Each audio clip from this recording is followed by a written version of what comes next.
The Great Hall of the Galactic Assembly was the largest structure ever built by thinking beings. It floated in the empty space near Helix Prime, a station so massive that small moons could fit inside it. Today, representatives from 347 different species had gathered here. They came from worlds of ice and worlds of fire. They came from planets where the rain was acid and planets where the trees grew taller than mountains. They were different in every way possible. But today they all agreed on one thing. Humanity had to go. Park Hannah stood alone at the human podium. She was a small woman with gray hair and calm eyes. She had served as Earth's ambassador for 23 years. She had seen wars end and alliances form. She had watched species that hated each other learn to share trade routes. But she had never seen anything like this. The holographic display above her head showed the votes as they came in.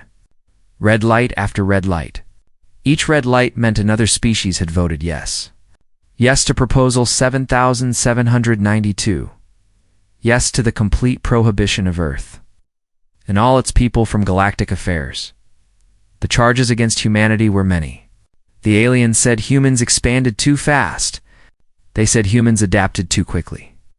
They said humans did not follow the natural order of things. New species were supposed to be humble. New species were supposed to wait their turn. But humans had arrived on the galactic stage only 200 years ago, and already they were everywhere. The aliens also feared something else about humans. Something they did not fully understand. Humans made friends with dangerous creatures. The Vorn were giant predators that most species avoided. Humans invited them to dinner parties. The Kellic were poisonous beings whose touch could kill. Human children played games with them in schoolyards. It was unnatural, the aliens said. It was wrong. High Arbiter Velkos rose from his seat at the center of the assembly. He was a crystalline being, tall and sharp, and light bent strangely around his body. His voice rang out across the great hall like glass breaking. The votes have been counted, Velkos announced. 312 species have voted in favor. 35 have abstained. 0 have voted against. A murmur of satisfaction rippled through the crowd. Therefore, Velkos continued, Proposal 7792 is hereby approved. The species known as humanity is banned from all galactic trade routes. Their embassy rights are revoked. All human vessels must return to their home system within one standard cycle. Any human found outside Sol System after this period will be arrested and detained. Velkos turned his sharp gaze toward Hannah. Does the human representative wish to speak? The hall fell silent. Every eye, every sensor, every telepathic mind focused on the small woman at the podium. They expected anger. They expected tears. They expected desperate pleas for mercy. Hannah did none of these things. She picked up her data tablets slowly. She arranged them neatly in her carrying case. Then she looked up at the assembly with an expression that none of them could read. We understand, she said. Her voice was soft, but clear. We wish you well. That was all. No arguments. No threats. No promises of revenge. The aliens watched in confusion as Hannah walked toward the exit. Some of them laughed nervously. Others whispered to each other. This was not how defeated species behaved. Defeated species begged. Defeated species fought. They did not simply walk away. High Arbiter Velkos felt something cold move through his crystalline body. It was not fear, he told himself. Beings like him did not feel fear. But something about the human woman's calm acceptance troubled him. The humans take this well, said the representative from Braxis. A slug-like creature with 7 eyes. They have no choice, Velkos replied. They are outnumbered. They are outgunned. What can they possibly do? The Braxian made a wet sound that might have been agreement. Outside the Great Hall, Yana walked through the long corridors toward the human shuttle bay. Her assistant, a young man named Kung Jun, fell into step beside her. Ambassador, he said quietly, the transmission is ready. Hannah nodded. She did not slow her pace. She did not look back. How did the council take the news? She asked. They are waiting for your signal, Jen replied. Everything is in place. Project Homecoming is ready to begin on your command. Hannah allowed herself a small smile. It was the first emotion she had shown since entering the assembly hall that morning. The aliens thought they had won. They thought they had put humanity in its place. They did not understand that humanity had been preparing for this day for over 50 years. Every trade agreement, every medical station, every food program, every peacekeeping mission. All of it had been carefully designed. All of it could be removed. The galaxy had grown dependent on human contributions without even realizing it. They had taken human help for granted. They had assumed it would always be there. They were about to learn otherwise. Hannah reached her shuttle and stepped inside. Through the window, she could see the great station of the Galactic Assembly. It's glittering with lights from 1,000 different worlds. It was beautiful, she thought. It was also very fragile. She sat down at the communication console and typed a single word. The message was short. The message was simple, but it would change everything. The word was approved. On Earth, in a bunker deep beneath the mountains of Korea, General Baektae received the message. He read it once. He read it twice. Then he turned to his command staff and spoke the words they had waited decades to hear. Begin the withdrawal. Take everything that belongs to us. Leave nothing behind. The officers moved to their stations without a word. They had trained for this moment their entire careers. They knew exactly what to do. Across the galaxy, on 1,000 different worlds and stations, human communicators began to beep with the same coded message. The Great Exodus was beginning. And when it was finished, the galaxy would finally understand what it had lost. Hannah leaned back in her seat as her shuttle pulled away from the station. Behind her, the aliens were celebrating their victory. They were congratulating each other on finally dealing with the human problem. She closed her eyes and smiled. They had no idea what was coming. The withdrawal began quietly. There were no announcements. There were no dramatic speeches. Human ships simply started moving toward home. And human workers simply started packing their things on Station Kapanin. Lieutenant Yoon-soo stood in the main engineering bay with her team of 12 technicians.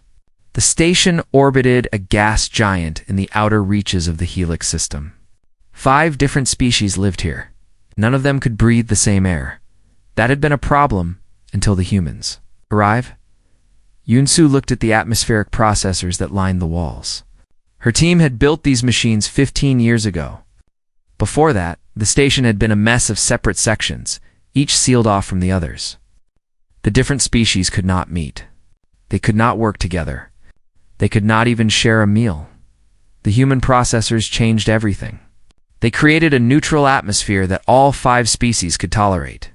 Suddenly, the station became a real community. Trade increased. Friendships formed. Children from different worlds played together in the common areas now. Sue and her team were taking it all apart, Lieutenant, said one of her technicians. A young woman named Bae Mina, the station administrator, is requesting to speak with you. Again, Sue sighed. This was the 4th request in the past hour. Tell him I am busy, he says. It is urgent. Oh. Everything is urgent to him now. Sue disconnected another power coupling and handed it to Mina. It goes on the 2nd transport. The administrator, a Helix native named Torvin, appeared at the engineering bay entrance. He was a tall being with blue skin and 6 arms, and right now, all 6 arms were waving in distress. Lieutenant Yoon, he said, his voice high and frightened. You cannot do this. The station will become uninhabitable within days. Sue continued her work. The station was uninhabitable before we arrived. We are simply returning it to its original state. But the residents, the families, the children, they will need to find other arrangements. Sue finally looked at him. Her face showed no anger, no satisfaction, no emotion at all. We are following the orders of the Galactic Assembly. Human technology is no longer permitted in galactic space. We are removing it as instructed. Torvin made a sound of pure despair. That is not what the assembly meant. Then perhaps the assembly should have been more careful with its words. On the agricultural world of Brentus IV, a similar scene was playing out. Dr. Shinwoo had spent 20 years developing hybrid crops that could grow in the planet's harsh soil. His work had fed billions of beings across 3 neighboring systems. Now, he was burning his research notes and packing his seeds. The Brenton officials surrounded his laboratory, begging him to reconsider. Their leader, a heavy creature covered in thick fur, had tears streaming down her broad face. "Dr. Shin," she pleaded, "our people will starve. The native crops cannot support our population. You know this." Who sealed another container of seeds. "I know this very well. I spent 2 decades solving this problem for you. Then why are you leaving? Because your representatives voted to ban us?" Whose voice remained calm and professional. They stood in the assembly hall and declared that humanity was a threat to galactic order. They said our contributions were unwelcome. "We are simply respecting their wishes. We did not vote for this. Your government did. Perhaps you should speak with them." In the torn corridor, the most dangerous region of known space, Commander Ogia was pulling out her peacekeeping fleet. For 30 years, human warships had patrolled this area, keeping the raider clans at bay. Without the human presence, the raiders would sweep through like a storm of fire and metal. The local governors had sent message after message, begging Gia to stay. She had not replied to any of them. "Commander," said her first officer, a man named Kwande, "the raiders are already gathering at the border. Our sensors show at least 40 clan ships preparing to move." Gia studied the tactical display. "How long before they reach the first inhabited system? 3 days after we leave? Maybe 4. And how many people live in that system?" "Approximately 6 billion. Gia was silent for a long moment. Then she turned away from the display. "Set course for Sol System. Maximum speed? Commander, those people will die?" "Yes." Gia's voice was heavy, but firm. "And the galaxy will learn that actions have consequences." Back on Earth, General Beekte monitored the withdrawal from his command center. Reports came in every hour from across the galaxy. Medical stations shutting down. Research facilities going dark. Trade route beacons falling silent. Emergency response teams returning home. His aide, Captain Moonhigh, handed him the latest summary. 92% of human assets have been recovered or destroyed. The remaining 8% will be complete within the week. Casualties? None. The aliens are too shocked to interfere. They keep asking us to stop, but no one has tried to force us to stay. Tay nodded slowly. This was the part that surprised him most. The aliens had voted to remove humanity from the galaxy, but they had never expected humanity to actually leave. They thought the ban was a punishment, a way to humble the upstart species. They did not understand that humans had been planning for this moment for generations. "What about the barrier generators?" Tay asked. "Ready to activate on your command?" "Good.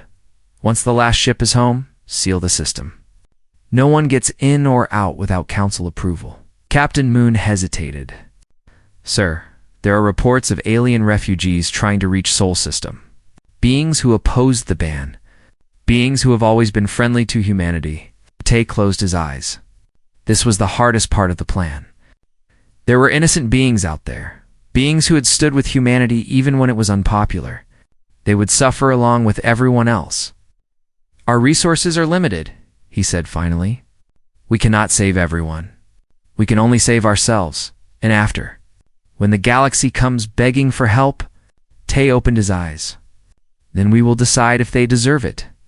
3 months later, the last human ship crossed into Sol System. The barrier activated with a flash of light that could be seen from nearby star systems. For the first time in 200 years, humanity was alone and across the galaxy. The consequences of the ban were just beginning to unfold. The first crisis came within a month.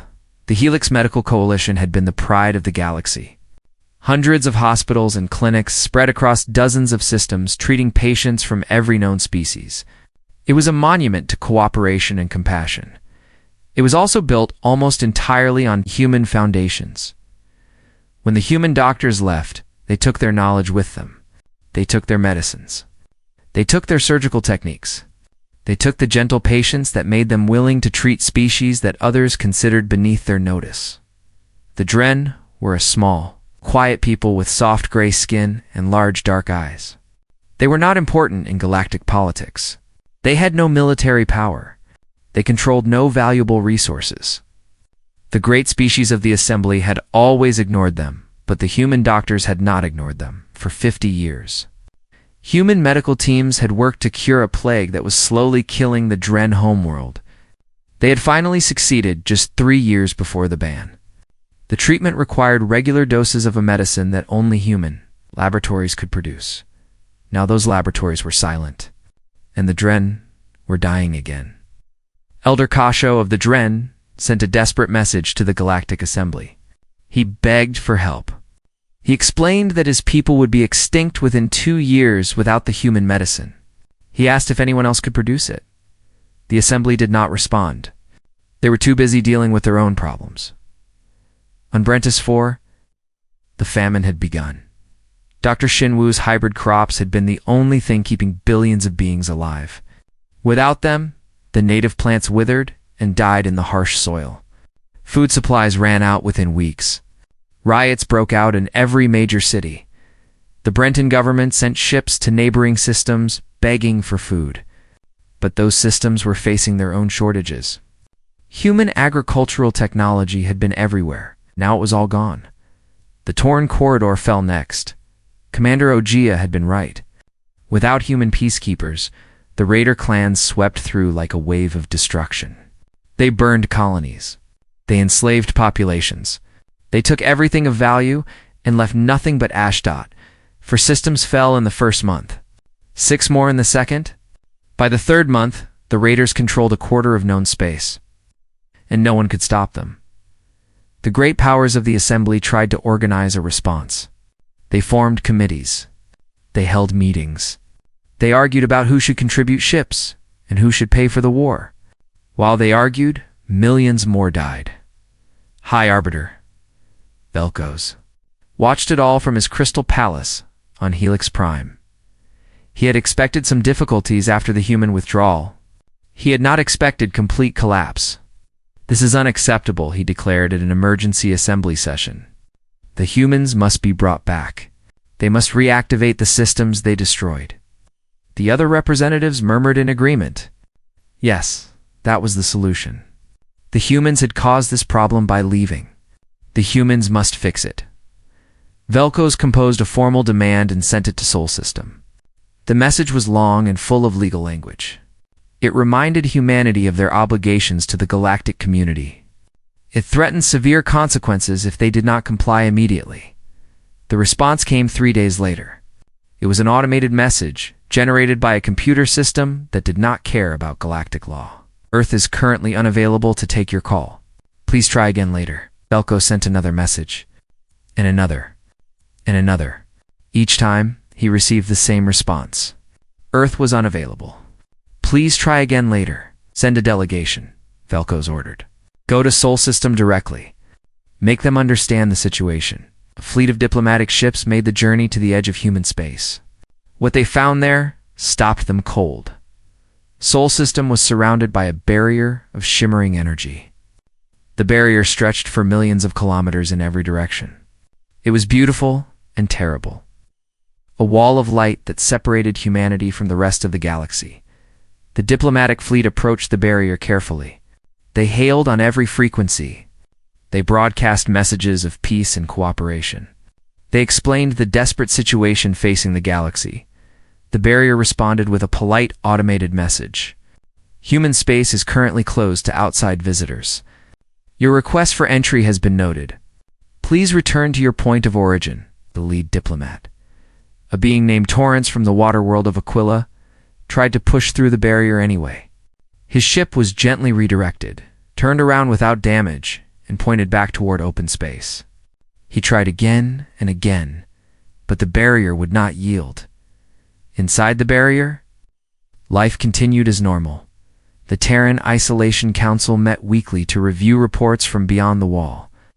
Ambassador Park Hanna, now serving as chief observer, presented the latest findings to Chairman Kim Dae and the other council members. "The Helix Medical Coalition has collapsed," she reported.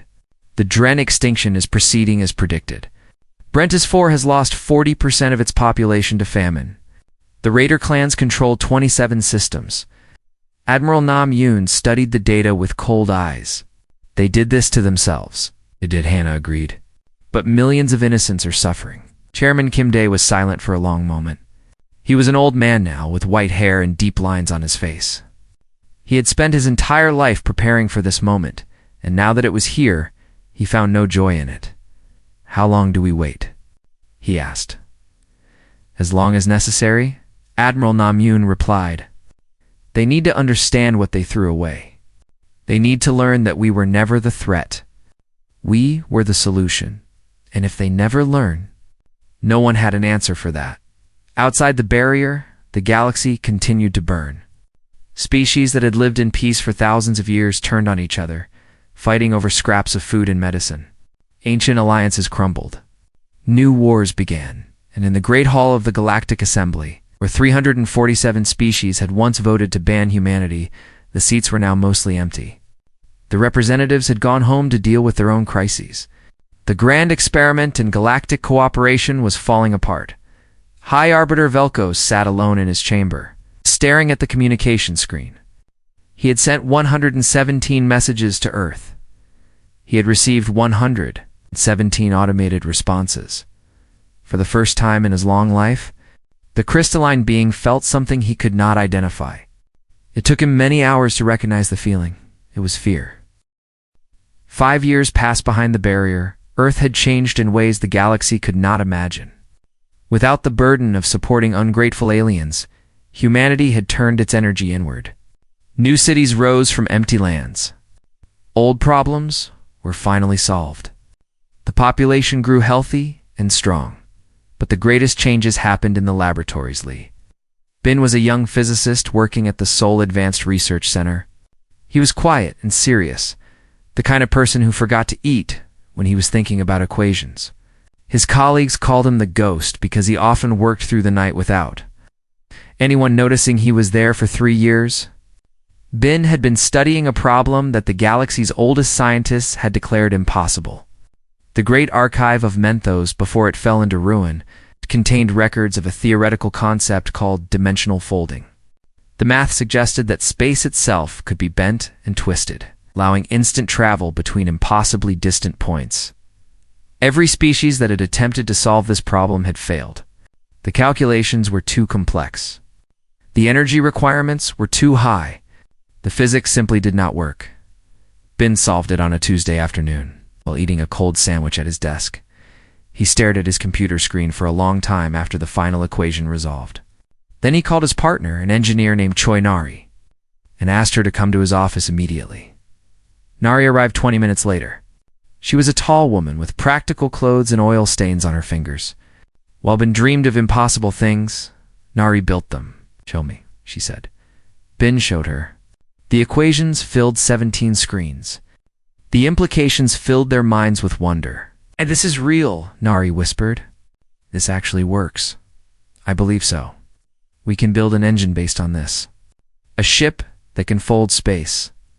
That is why I called you." They worked together for 18 months. They built prototypes. They ran tests. They failed hundreds of times and succeeded once. That single success changed everything. The first dimensional folding ship was small and ugly. It looked like a metal egg with wires sticking out of it. Nari had built it in a converted warehouse outside Busan. Using parts she had collected from a dozen different sources, the test pilot was a woman named Go Yuri. She was young and fearless, and completely unaware that she was about to make history. "How far?" she asked as she climbed into the cramped cockpit. "If the calculations are correct," Bin said, "you'll travel to a point approximately 2 million light-years from Earth." Yuri blinked. 2 million light-years. "Yes. And how long will the journey take?" "Approximately 4 seconds." Yuri laughed. She thought Bin was joking. Then she saw the serious expression on his face and stopped laughing. The egg-shaped ship vanished with a sound like tearing silk. For 37 minutes, the control room was silent. Nari paced back and forth. Ben stared at his instruments. Nobody spoke. Then the ship reappeared exactly where it had started, with the same tearing sound. Yuri climbed out slowly. Her face was pale. Her hands were shaking. But her eyes were bright with wonder. "It worked," she said. "I was there. I was in another galaxy. She had brought samples, dust from alien worlds, radiation signatures from unknown stars, evidence of planets and moons and asteroid fields that no being in the Milky Way had ever seen. Chairman Kim Dae received the news in his private office. He listened to the reports. He examined the evidence. He sat in silence for a long time. So we have a choice, he said finally.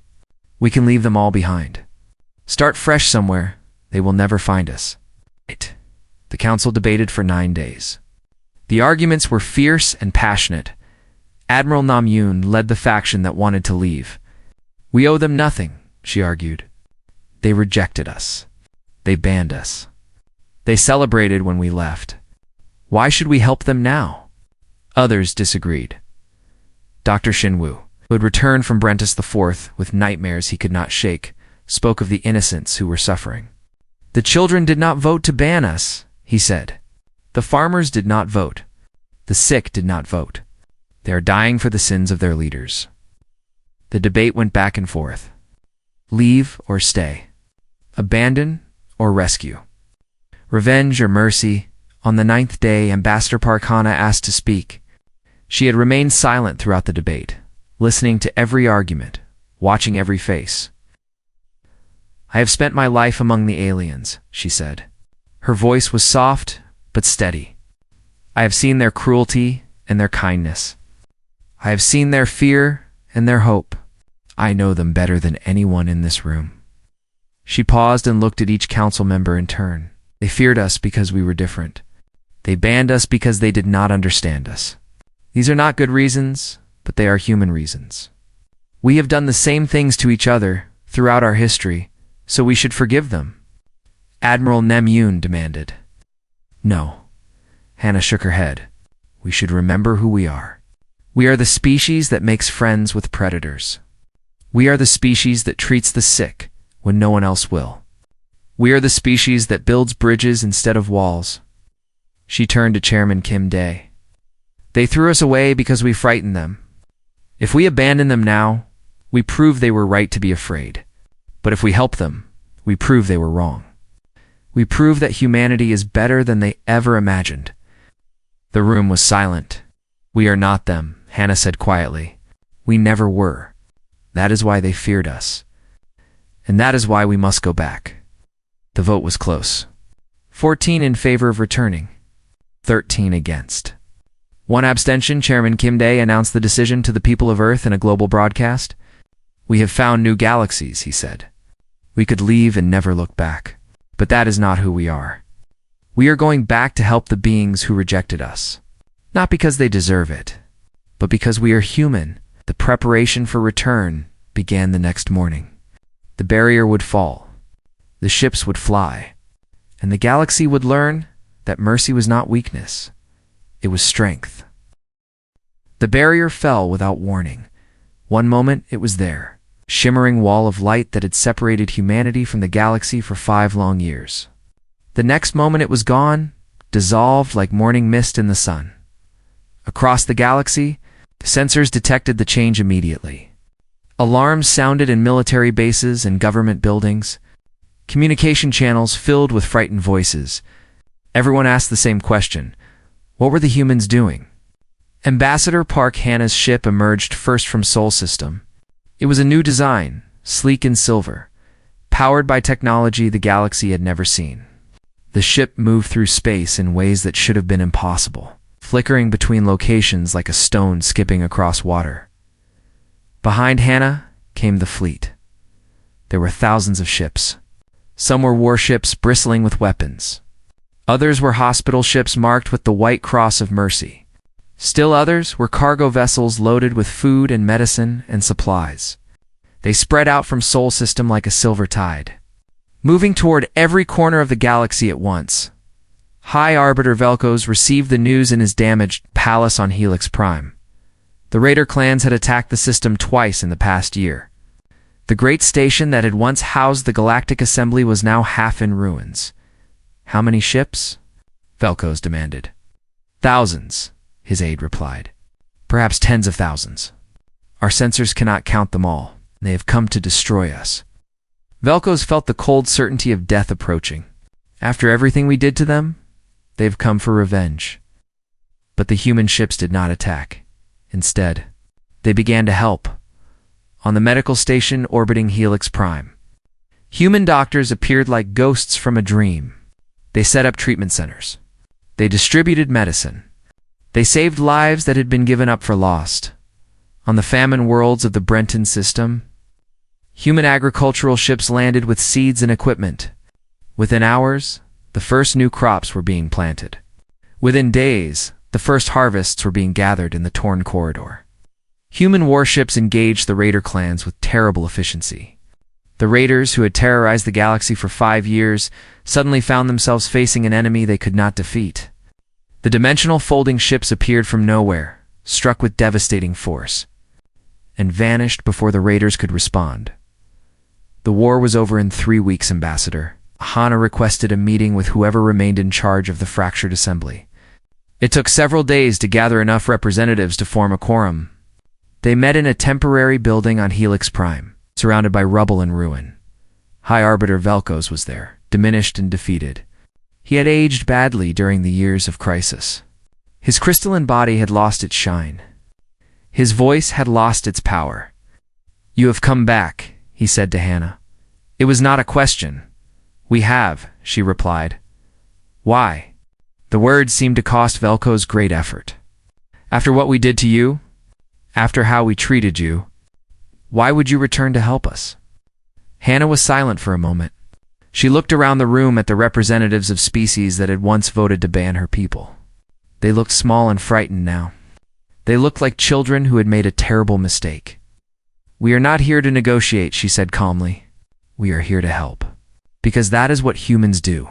Velkos made a sound that might have been a laugh or a sob. "You could have left us to die. You found other galaxies. You had no reason to come back. We had every reason." Hannah's voice remained steady. "We came back because millions of innocents were suffering. We came back because children were dying of hunger. We came back because the sick had no medicine and the weak had no protectors." She paused and looked directly at Velkos. "Came back because mercy is not weakness. It is strength." The conditions of the new treaty were simple. Humanity would restore what had been lost. They would rebuild the medical stations. They would reactivate the food systems. They would protect the weak from the strong. But there would be no more assembly votes on human existence. Earth would answer to no one. Humanity would come and go as they pleased, help who they chose to help, and owe nothing to anyone. Velkos began to protest. He spoke of galactic law and proper procedures and the rights of sovereign species. Admiral Onhayan, standing behind Hannah in full military uniform, interrupted him with a cold smile. "You prohibited us from your galaxy," he said. "So we found others. 17, at last count. You need us far more than we need you. I suggest you remember that." Treaty was signed within hours. In the aftermath, as human ships spread across the stars once more, Chairman Kim Dae gave one final address to the people of Earth. He stood before the camera with tired eyes and a steady voice. "The galaxy voted to throw us away," he said. "They called us dangerous. They called us unnatural. They said we did not belong among the stars." He paused and looked directly at the camera. "They were wrong. We belong everywhere. Not because we are powerful, though we are. Not because we are clever, though we are that too. We belong because we choose to help. We choose to heal. We choose to build rather than destroy." His voice grew stronger. "They tried to make us small. They tried to make us afraid. But fear was never our weakness. It was always theirs." Across the galaxy, species that had once voted against humanity watched the human relief ships arrive with food and medicine and hope. They watched human doctors treat their sick. They watched human soldiers protect their borders. They watched human engineers repair the systems that had fallen silent, and slowly, painfully, they began to understand what they had almost lost. On the Dren homeworld, Elder Kasho received the first shipment of medicine that would save his people from extinction. He wept as he held the small vial in his trembling hands. "Why?" he asked the human doctor who had delivered it. "Why did you save us when no one else would?"